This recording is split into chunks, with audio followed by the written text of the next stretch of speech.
अहमद साहब, आप क्या फरमाएंगे कि ईरान में पिछले एक हफ्ते से मुजाहरे हो रहे हैं और कहा यह जा रहा है कि ये निज़ाम हुकूमत जो ईरान का है उसको ख़त्म करने के लिए है, लेकिन दूसरी तरफ कुछ बातें ये भी हो रही हैं कि ईरान के अमेरिका के साथ खुफिया मुज़ाकरात भी हो रहे हैं। तो आप क्या समझते हैं कि इन मुजाहरों का अहदाफ क्या है? क्या ये मुजाहरे जो अवाम अपने हुकूक के लिए निकले हुए हैं, क्या उनको अपने हुकूक मिल पाएंगे? क्या ये अरब ममालिक को सिर्फ एक दिखलावे के लिए पाबंदियाँ लगाई गई ईरान के ऊपर और दूसरी तरफ खुफिया मुज़ाकरात किए जा रहे हैं? तो ये मुस्तकबिल क्या हो गया, पूरा मंजरनामा क्या है? ये आयतुल्लाह की हुकूमत है। इन्होंने इन्होंने जो है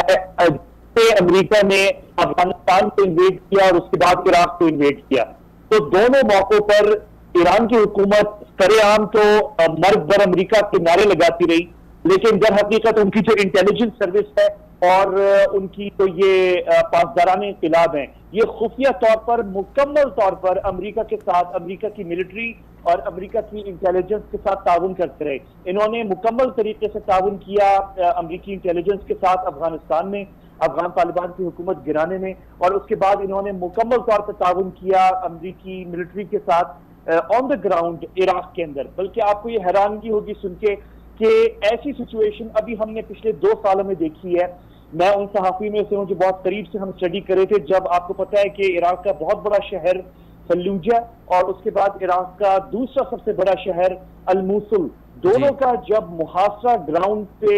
इराकी फौज ने और इराकी जो मिलिशियाज हैं उन्होंने किया हुआ था, तो बड़ी हैरानकुन सिचुएशन थी कि ग्राउंड के ऊपर पासदाराने इनकलाब के जो ऑफिसर्स हैं, जो कि ईरानी ऑफिसर्स हैं, वो जमीन पर हैं और आसमान पर जो है वो अमरीकी तैयारे हैं और दोनों कोऑर्डिनेट कर रहे हैं एक दूसरे के साथ। तो ईरान जो है वो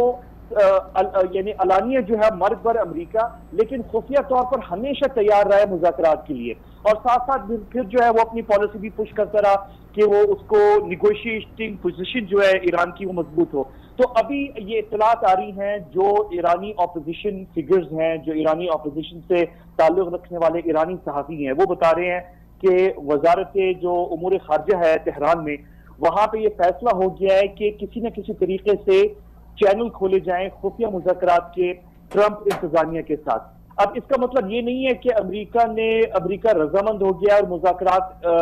शुरू हो चुके हैं, लेकिन मैं आपको याद दिलाता हूं, और ये मेरे ख्याल में काफी हुकूमतों को हमारे खित्ते में ये पता है कि सदर ट्रंप ने आज से कोई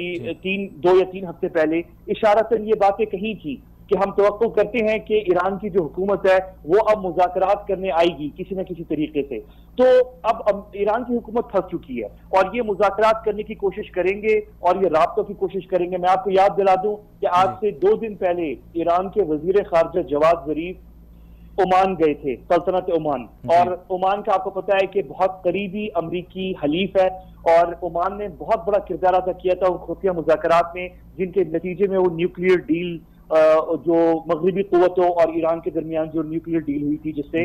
सदर ट्रंप ने बाद में आके खत्म किया। तो ओमान का इस टाइमिंग पे 2 दिन पहले जवाद जरीफ साहब का जाना इस तरफ निशानदी करता है कि यकीनन डेफिनेटली ईरान की हुकूमत कहीं ना कहीं जो है वो मुज़ाकरात करने की कोशिश कर रही है। अब क्यों कर रही है, उसकी एक बहुत सिंपल जवाब है, क्योंकि यूरोप ने जो है वो घुटने टेक दिए हैं। यूरोप जो है, जो ईरान की तवक्को थी कि यूरोप जो है वो अमेरिका के सामने खड़ा होगा और अमेरिका से कॉन्फ्रंटेशन करेगा, टक्कर लेगा ईरान के लिए, वो नहीं हुआ। फिर दूसरी ईरान को तवक्को ये थी कि रूस और चीन ईरान की खातिर अमेरिका से कॉन्फ्रंटेशन करेंगे और टक्कर करेंगे, वो भी नहीं हुआ। और आपने देखा कि किस तरीके से रूस ने बिल्कुल अपना हाथ जो है वो ईरान की जो मिलिशियाज हैं और ईरान की जो पासदारान इन्कलाब के सिपाही हैं शाम में, उनको बचाने से इनकार कर दिया, और इसराइल को और अमेरिका को और बरतानिया को और फ्रांस को खुली इजाजत दे दी कि वो ईरान की जो मिलिशियाज हैं और फौजी हैं शाम में, उनको निशाना बनाए, और जो कि निशाना बन रहे हैं। और अभी भी अब से कोई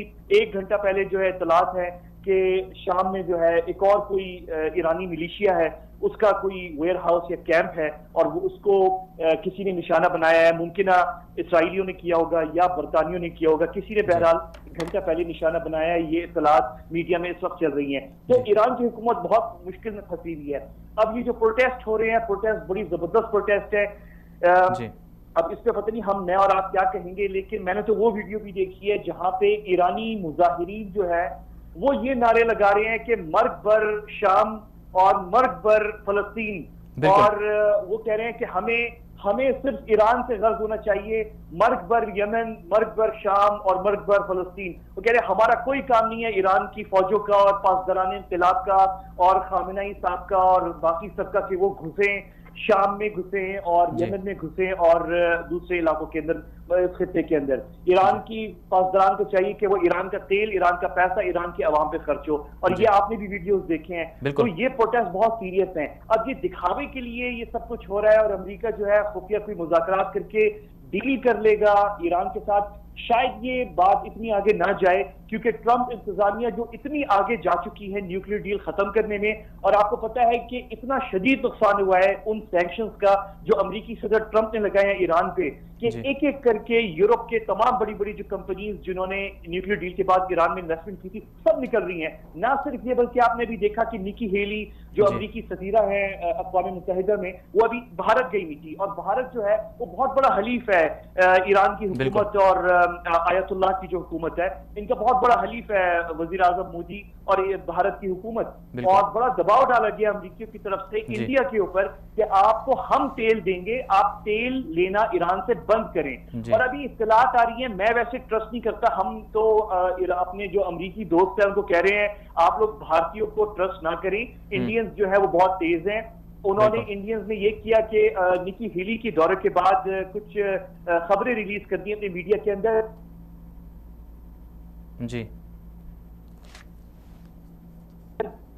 इंडिया ने, लेकिन कम कर दिया। और ये ऐलान किया है, ऑफिशियल अनाउंसमेंट नहीं है बल्कि मीडिया में लीक्स की है। तो इंडिया पे भरोसा किया नहीं जा सकता, लेकिन कोशिश हो रही है कि इंडिया भी जो है ईरान से तेल ना ले। तो ये सिचुएशन बड़ी नुकसानदेह है ईरान की। अहमद साहब जी, एक तरफ से अंदरूनी तौर पे प्रोटेस्ट और बाहर से जो है फिर ये डेस्परेशन है कि यूरोप भी साथ नहीं खड़ा हो रहा, रूस भी साथ नहीं खड़ा हो रहा, चीन भी साथ नहीं खड़ा हो रहा। तो अब इनको ट्रंप के से मुज़ाकरात करने पड़ेंगे। और ट्रंप जो आपको पता है, आप उसकी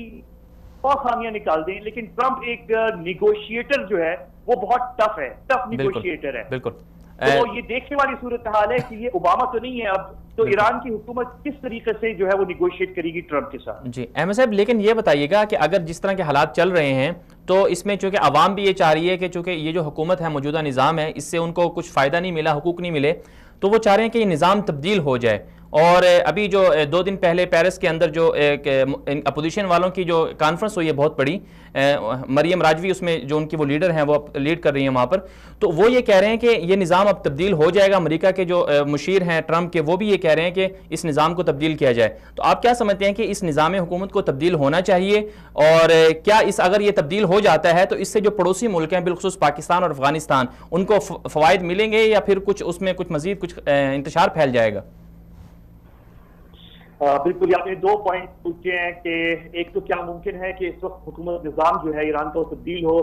अगर ये बात आप 1 साल पहले बात से मैं और आप, तो शायद नामुमकिनात में से था, क्योंकि हमेशा जो एतमाद रहा है मौजूदा निज़ाम का ईरान में वो अवाम पे रहा है और अवाम में बड़ी किसी हद तक यानी काफी हद तक जो है सपोर्ट रही है इस हुकूमत की किसी न किसी वजह से। लेकिन अब 1 साल के अंदर से अब जो है मौजूदा सूरत हाल है उसमें तो बड़ा वाज़ेह तौर पे नजर आ रहा है, मतलब हमने वो चीजें देखी हैं जो कभी ईरान में नहीं हुई। 39 ईयर्स गुजर चुके हैं ईरानी इन्क़िलाब पे। मैंने पहली दफा इस दफा वीडियोस देखे हैं जहां पे खामेनेई की तस्वीर जो है वो ईरान के मुख्तलिफ शहरों में जमीन पर गिराकर और उन पर आग लगाई गई है और मर्ग व खामेनेई के नाम लगाए गए हैं। ये बहुत बड़ी बात है, ये कभी पहले नहीं हुआ। और ये कोई महदूद लोग नहीं कर रहे, ये ईरानी कर रहे हैं, ईरानी अवाम कर रहे हैं और तेहरान कर रहे हैं। यानी 2 बड़े शहर ईरान के, तेहरान और मशहद और तेहरान में जब खामेनेई की तस्वीर जलाई जाए जी, तो ये कभी पहले नहीं हुआ। आप इसकी कोई मिसाल आज से 1 साल पहले या 5 साल पहले नहीं निकाल सकते। हालांकि आज से आपको याद होगा 7-8 साल पहले भी मुजाहरे हुए, बिल्कुल 12 में हुए थे, भी मर्ग पर खामेनेई के नारे नहीं लगाए गए। और वीडियो निकलना जहां पे तेहरान और मशहद में तस्वीर खामेनेई की जलाई जाए, ये तो नामुमकिनात में से है, इम्पॉसिबल है। यानी अंग्रेजी में किसी ने आज तक ऐसी चीज देखी नहीं, वो हो रही है। तो अब ये सिचुएशन जो है, और बाहर से इकोनॉमिकली इस वक्त आपको पता है ईरानी जो करेंसी है वो बिल्कुल डाउनफॉल पे है, बुरा हाल हो गया है। और तमाम जो फॉरेन इन्वेस्टमेंट 2 साल के अंदर आई थी ओबामा के दौर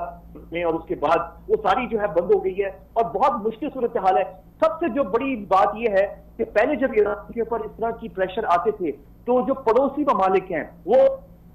जी ईरान को, उसमें तुर्की भी था, उसमें किसी हद तक अजरबैजान भी था, ये ममालिक कभी किसी न किसी तरीके से मदद कर लेते थे, और उसमें इंडिया भी था। लेकिन इस दफा जो है आप देख रहे हैं कि इंडिया के ऊपर भी प्रेशर आ रहा है कि वो खत्म करे। अब जो करीबी ममालिक हैं उसमें आप देखें कि 2 दिन पहले अफगानिस्तान के कई ऑफिशियल्स ने खुल के अक्यूज किया है ईरान को कि ईरान जो है वो मुलव्वस है अफगानिस्तान में डिस्टेबलाइजेशन में और दहशतगर्दी के अंदर, और प्रेशर जो है अफगानिस्तान की तरफ से भी है। पाकिस्तान के जो है अभी हालात ईरान के साथ बेहतर हुए हैं, लेकिन हमारे यहाँ यकीनन हुकूमत में और जो हमारी लॉ इन्फोर्समेंट एजेंसीज हैं वो भूले तो नहीं है इस बात को कि ईरान ने जो है वो काम किया जो कभी भी किसी हुकूमत ने ईरान ने नहीं किया था, मौजूदा हुकूमत ने किया, और वो ये है कि आप वो कुलभूषण यादव वाला काम और कराची और बलूचिस्तान को डिस्टेबलाइजेशन करने वाला काम, और पाकिस्तान के अंदर हिजबुल्लाह और हूसी जैसे मिलिशिया बनाने की कोशिश, जो कि काफी हद तक जो है मेरी इत्तलात जो है वो ये है कि काफी हद तक उन तंजीमों को खत्म करने में और उनकी निशानदेही करने में काफी हद तक हमने पेशरफ की है। तो इस दफा जो है जो पड़ोसी ममालिक हैं ईरान के, क्या वो मदद करने ईरान की मौजूदा हुकूमत की मदद करने आएंगे? मुझे मुश्किल लगता है कि क्योंकि ताजिकिस्तान में मैं आपको बताऊं कि आज से 1.5 साल पहले उन्होंने जो खाना फरहंग ईरान है दोशंबे में, उसे बाकायदा हुकूमत ने वहां पे बंद किया है, और जो वहां किताबें डिस्ट्रीब्यूट की जाती थी वो सब पे पाबंदी लगाई है। ना सिर्फ पाबंदी बल्कि इमाम खुमैनी की जो किताबें थी जो तर्जुमा की हुई थी ताजिक जुबान में, वो उन पे भी पाबंदी लगाई गई है।